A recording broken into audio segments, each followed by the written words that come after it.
शांता ने पत्र तो भेजा पर उसको उत्तर आने की कोई आशा न थी। 3 दिन बीत गए, उसका नैराश्य दिनों दिन बढ़ता जा रहा था।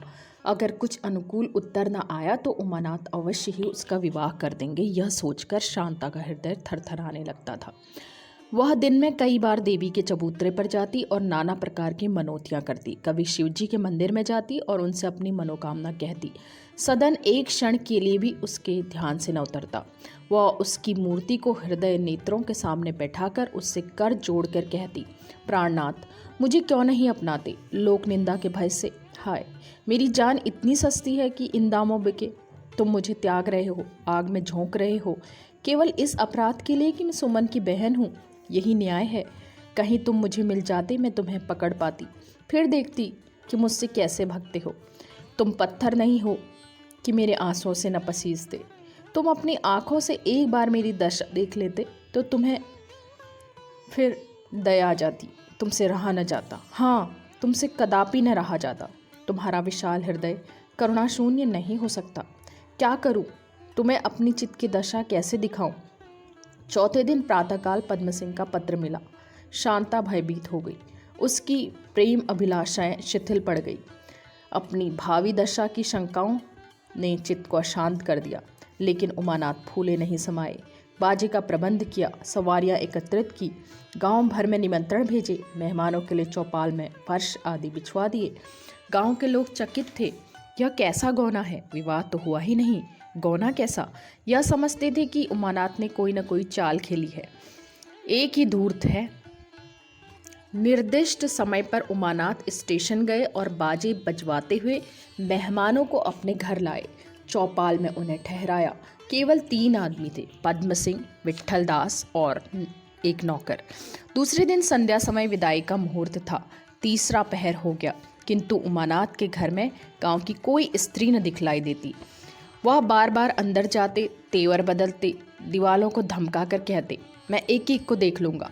जानवी से बिगड़कर कहते कि मैं सबकी खबर लूँगा। लेकिन यह धमकियाँ, जो कभी नंबरदारों को कंपायमान कर दिया करती थी, आज किसी पर असर न करती। बिरादरी अनुचित दबाव नहीं मानती। घमंडियों का सर नीचा करने के लिए वह ऐसे ही अवसरों की ताक में रहती है। संध्या हुई। कहारों ने पालकी द्वार पर लगा दी। जानवी और शांता गले मिलकर खूब रोई। शांता का हृदय प्रेम से परिपूर्ण था। इस घर में उसे जो जो कष्ट उठाने पड़े थे, वह इस समय सब भूल गई थी।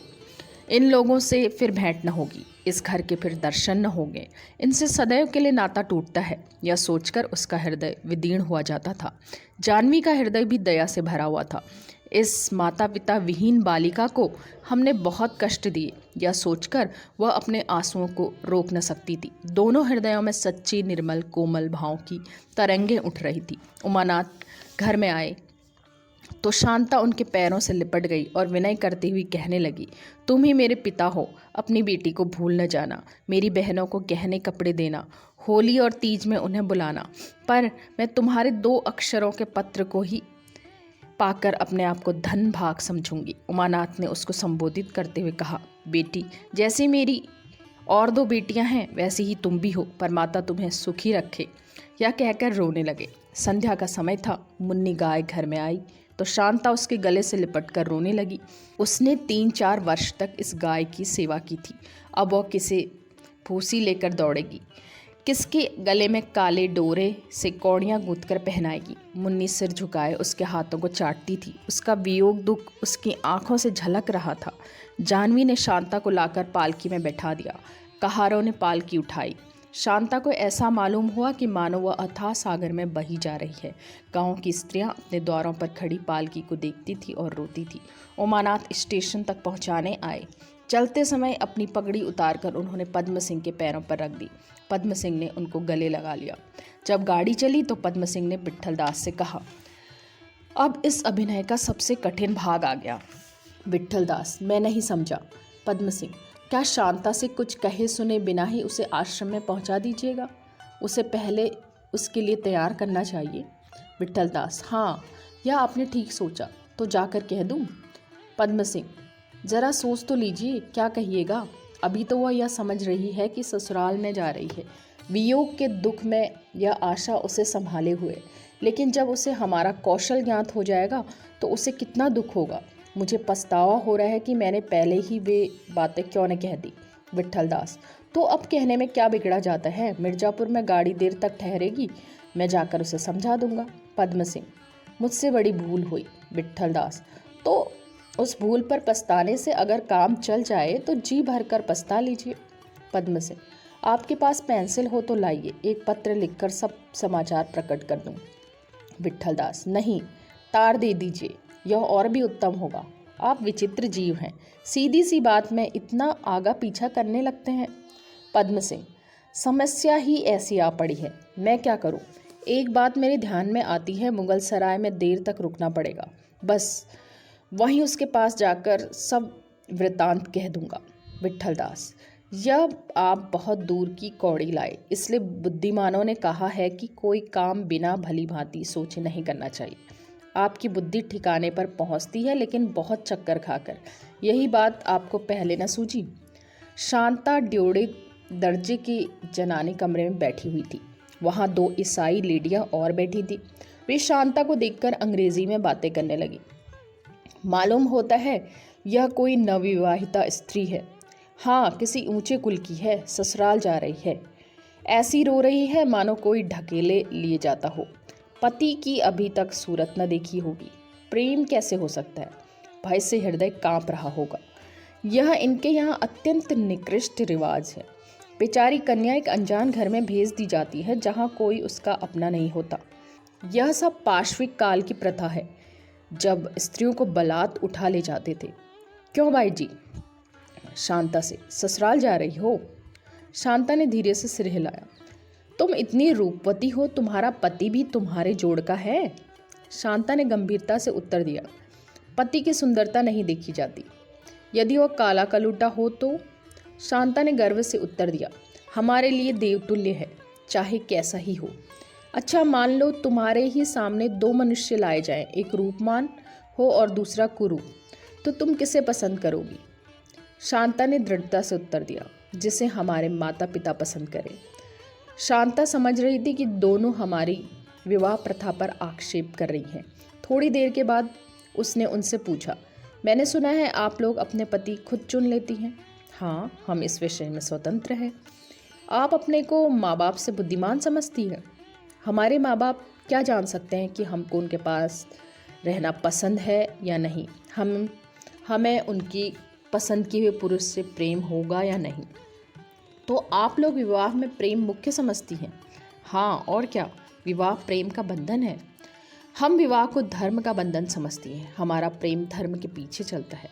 9 बजे गाड़ी मुगल सराय पहुंच गई। विट्ठल दास ने आकर शांता को उतारा और दूर हटकर प्लेटफॉर्म पर ही कालीन बिछाकर उसे बिठा दिया। बनारस की गाड़ी खुलने में आध घंटे की देर थी। शांता ने देखा कि उसके देशवासी सिर पर बड़े बड़े गट्ठर लादे एक संकरे द्वार पर खड़े हैं। बाहर निकलने के लिए एक दूसरे पर गिरे पड़ते हैं। एक दूसरे तंग दरवाजे पर हजारों आदमी खड़े अंदर आने के लिए धक्का मुक्की कर रहे हैं। लेकिन दूसरी ओर एक चौड़े दरवाजे से अंग्रेज लोग छड़ी घुमाते कुत्तों को लिए आते जाते हैं। कोई उन्हें नहीं रोकता, कोई उनसे नहीं बोलता। इतने में पंडित पद्म सिंह उसके निकट आए और बोले, शांता, मैं तुम्हारा धर्म पिता पद्म सिंह हूँ। शांता खड़ी हो गई और दोनों हाथ जोड़कर उन्हें प्रणाम किया। पद्म सिंह ने कहा, तुम्हें आश्चर्य हो रहा होगा कि हम लोग चुनार क्यों नहीं उतरे। इसका कारण यही है कि अभी तक मैंने भाई साहब को तुम्हारे विषय में कुछ नहीं पूछा। तुम्हारे पत्र मिलने के बाद ही मैं तुरंत यहाँ आ गया हूँ। मैं ऐसा घबराया था कि मुझे तुम्हें बुलाना परमावश्यक जान पड़ा। भाई साहब से कुछ कहने सुनने का अवकाश ही नहीं मिला, इसलिए अभी कुछ दिनों तक बनारस रहना पड़ेगा। मैंने यह उचित समझा है कि तुम्हें उसी आश्रम में ठहराऊं जहां आजकल तुम्हारी बहन सुमन बाई रहती है। सुमन के साथ रहने से तुम्हें किसी प्रकार का कष्ट न होगा। तुमने सुमन के विषय में जो कलंकित बातें सुनी हैं उन्हें हृदय से निकाल डालो। अब वह देवी है, उसका जीवन सर्वथा निर्दोष और उज्जवल हो गया है। यदि ऐसा न होता तो मैं अपनी धर्मपुत्री को उसके साथ रखने पर कभी तैयार न होता। 1-2 महीने में मैं भैया को ठीक कर लूँगा। यदि तुम्हें इस प्रबंध में कुछ आपत्ति हो तो साफ साफ कह दो कि कोई और प्रबंध करूँ। पद्म सिंह ने इस वाक्य को बड़ी मुश्किल से समाप्त किया। सुमन की उन्होंने जो प्रशंसा की उस पर उन्हें स्वयं विश्वास नहीं था। मदन सिंह के संबंध में भी वे उससे बहुत अधिक कह गए जो कहना न चाहते थे। उन्हें इस सरल हृदय कन्या को इस भांति धोखा देते हुए मानसिक कष्ट होता था। शांता रोते हुए पद्म सिंह के चरणों पर गिर पड़ी और लज्जा, नैराश्य तथा विषाद से भरे हुए यह शब्द उसके मुख से निकले, आपकी शरण में हूँ, जो उचित समझिए वह कीजिए। शांता का हृदय अब बहुत हल्का हो गया। अब उसे अपने भविष्य के विषय में चिंता करने की आवश्यकता न रही। उसे कुछ दिनों के लिए अपना जीवन मार्ग निश्चित मालूम होने लगा। वह इस समय उस मनुष्य के सदृश थी जो अपने झोपड़े में आग लग जाने से इसलिए प्रसन्न हो कि कुछ देर के लिए वह अंधकार के भय से मुक्त हो जाएगा। 11 बजे ये तीनों प्राणी आश्रम में पहुंच गए। विट्ठल दास उतरे कि जाकर सुमन बाई को खबर दूं, पर वहां जाकर देखा तो वह बुखार से बेसुध पड़ी थी।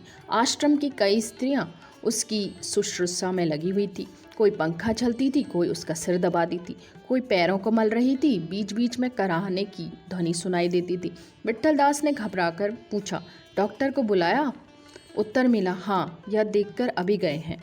कई स्त्रियों ने शांता को गाड़ी से उतारा। शांता सुमन की चारपाई के पास खड़ी होकर बोली, जी जी। सुमन ने आंखें न खोली। शांता मूर्तिवत खड़ी अपनी बहन को करुण तथा सजल नेत्रों से देख रही थी। यही मेरी प्यारी बहन है जिसके साथ मैं 3-4 साल पहले खेलती थी। वह लंबे लंबे काले केश कहाँ हैं? वह कुंदन सा दमकता हुआ मुख चंद्र कहाँ है? वह चंचल सजीव मुस्कुराती हुई आंखें कहाँ गई?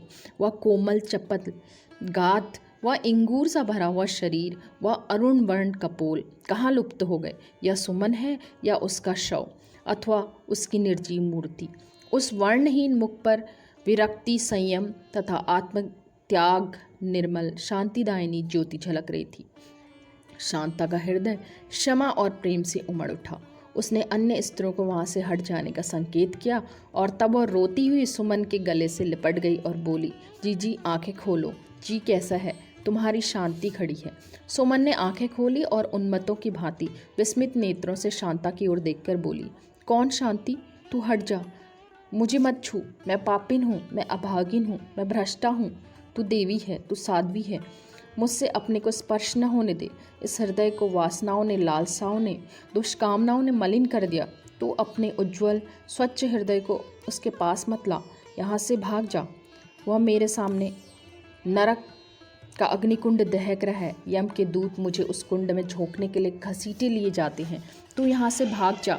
यह कहते कहते सुमन फिर से मूर्छित हो गई। शांता सारी रात सुमन के पास बैठी पंखा झलती रही।